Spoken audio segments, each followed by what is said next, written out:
जय जगन्नाथ सांग मैंने चलतु आज मु करुच्ची अंडा तरकारी केमी हो देखा चल देखो फास्ट मु अंडा आलू को सिझेकी रखीदे सब अंडार खोल छड़ेदेली आलू भी चोपा छड़ेदवा रखीदवा देखो मसला पे रेडी करदे गोटे कड़े गरम करिया तेल पकेबा सिझा अंडा को पकईकी भाजवा लुण टे पकईदे हल्दी टे एपट सेपट कर भाजीदवा अंडा भाजीला गोटे प्लेट को काढ़ीदवा से कड़े सिझा आलू को रखीदवा भाजीदवा से तेल कड़े देखो आम टे बड़ साइज आलू रखीचु टिके लुण पकईदवा से पकईकी पुणी भाजीदवा भाजीगला काढ़ीदवा से कड़े पुणी तेल टे पकईबा टे फुटण पकईदवा काटिकी रखीदवा पियाज पकई भाजवा पियाजटा भाजी होमती लाल लाल होगला से बाटिकी रखीदवा मसला अदा रसुण कंचा लंका टमाटो मिक्स करके बाटी देसी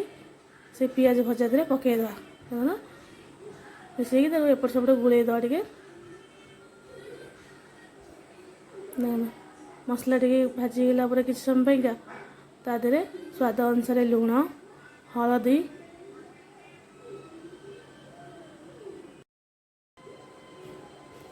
धनिया गुंड जीरा गुंड चिकेन मसला पकेबा ताको मसला दे गुड़ेदवा एपट सेपट गुड़े कषिदवा टे कषिगला टे पुणी आउ थे पानी देकी पुणी आउ थे मसला को कषिबा तेल बाहर पर्यंत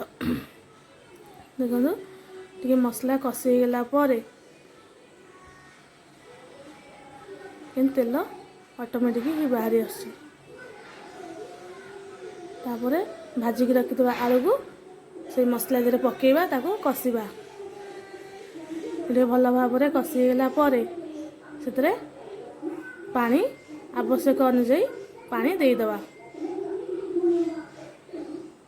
आपणकर जी झोल रहा आवश्यक से पानी देवे आमर कम झोल दरकार आम कम पानी देचु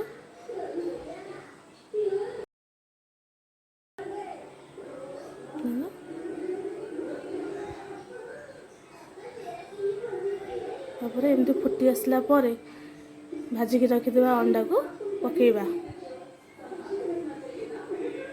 तापर किसी समय पुणी आउ टे फुटेदवा तरकारी फुटीगला किसी समय पर डालचीनी गुंड कर रखिदे पकेबे कटा धनिया पकईदे देखो आमर अंडा तरकारी रेडी।